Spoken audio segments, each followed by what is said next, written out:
Hey guys, so we know it has been tough, rough. You have been online all the time, and it can be a bit stressful. So today we are breaking it down. Zoom. Let's talk about it.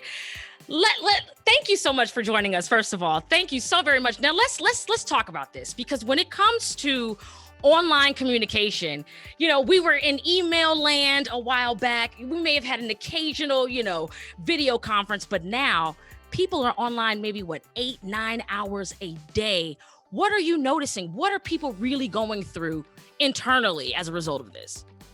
I think people are under a lot more meeting pressure than they ever have, because typically when we were in our offices, it took time to get from meeting to meeting. Sometimes your meetings were outside of the office, so you had much fewer meetings than you do today. And so sometimes people are back to back in meetings 8, 10, 12 hours a day in ways that they were never before. So people are very much more stressed, and the amount of work that they're saying that they're experiencing as a result of all of these meetings that they cannot accomplish because they're never outside the meetings is pretty intense. Oh, yeah. I know that so many people are also kind of recognizing that the work schedule has changed, right? Yes. Before it was like, okay, it was typical 9 to 5, right? But now, because we have our laptops, because we have our phones, we've almost kind of erased the boundary of time. Yep. How does that really impede on your stress levels and your ability to not break away? I think you really need downtime in a day. And when we're in an office, we'll go to lunch outside, we'll grab a coffee, we'll do all kinds of things that we don't even notice are part of our stress reduction techniques. And we don't do this anymore. We literally go from meeting to meeting to meeting to meeting. Sometimes not even, I've talked to some of my clients, they're like not even eating. Yeah. So it has erased all of the little tiny interruptions in your day that serve as stress reduction processes that we don't engage in anymore. So what do we do, right? I've got 90 calls. All of my coworkers and my, supervisors are like staring at me. I can't even wipe my nose, honey. I can't flick a hair out my eye. I am scared to death.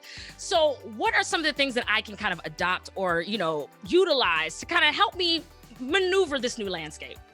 So, I think it's really thinking about how do you take the moment and be adaptive with it? So how do you think about sometimes, really making sure that if you have the right to turn your camera off, and get some lunch in the middle of a meeting and still listen, but still be out of it.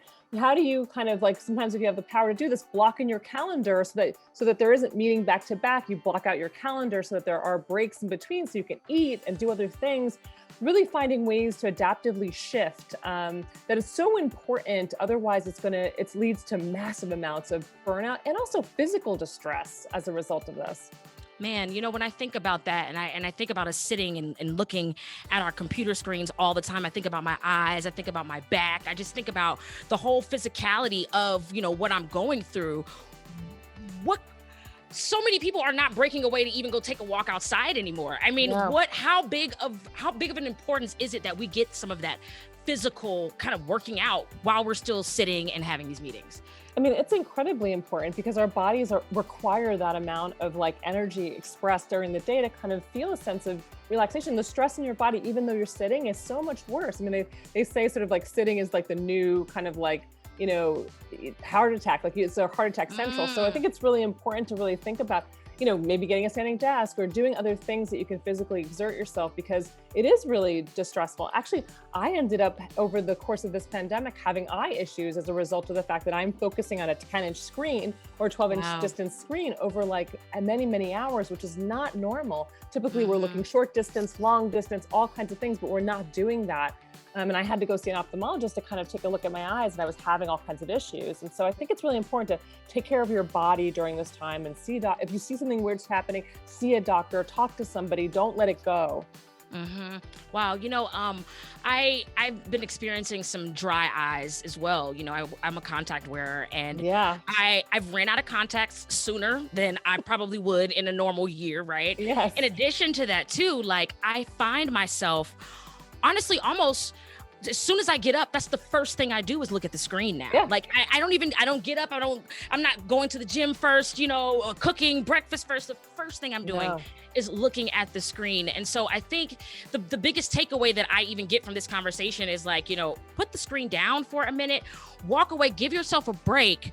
But then too, to employers, I'm over here like, listen, give us a break as well. Give the people that you are asking to be in the meetings a moment, you know, to wipe their nose, to get a break, not scheduling things back to back to back. Yes. So in your final kind of like, what are the biggest maybe takeaway that you can send to people who find themselves at a computer Zoom calling for 8-9 hours a day? What's the most important thing you think that they need to adjust? I mean, I think it's really taking a look at what are the must-have meetings, like what are the meetings you're asked or required to be at, and what are the meetings that are you're just attending but not speaking. Can you get minutes to? Really think that your schedule out. Don't necessarily lose your agency in this process. Find your agency, figure out what you can shut down, figure out where you can put boundaries, but do something, because that is so critical to maintaining some semblance of control over both the experience of what it's like to be in back-to-back meetings and how little you can actually get done in those experiences, and your physical kind of well-being and your mental well-being. Really take control of that. I love that. Getting our control back in an uncertain world, you know, really finding some kind of certainty either in our schedule and the way that we do things, kind of taking control of that and putting it back into our lives. I love that. Don't let this kind of situation take your agency away. Awesome. Thank you so very much. Listen, y'all, get a break, get you something to eat, wipe your nose, okay? Make sure you're handling all your business so that you're able to be as effective as you possibly can, both in your home life and online. Thank you so very much. We are breaking it down. This is Zoom. Get ready for a new year.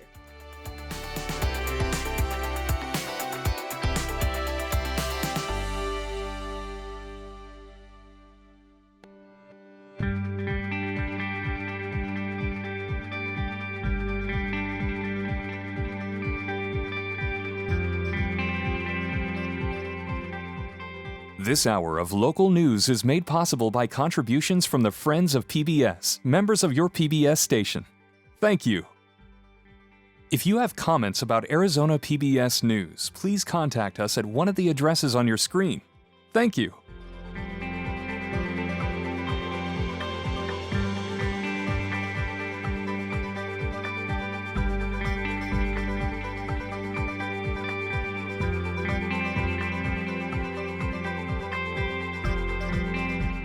When you support Arizona PBS, you plant a seed. Seeds that provide educational outreach in our community. Seeds that put our digital resources to work. Seeds that foster the trusted news coverage you expect from PBS. And seeds that continue the amazing PBS programs you love. But our garden can't keep growing without your support. Visit our website to see all the ways you can help our garden grow. Plant a seed with Arizona PBS today. Watch Arizona PBS any way you want, on air and online. Download the PBS video app to stream your favorite PBS programs anytime you want. And you can even watch Arizona PBS live, wherever you are, right from our website at azpbs.org.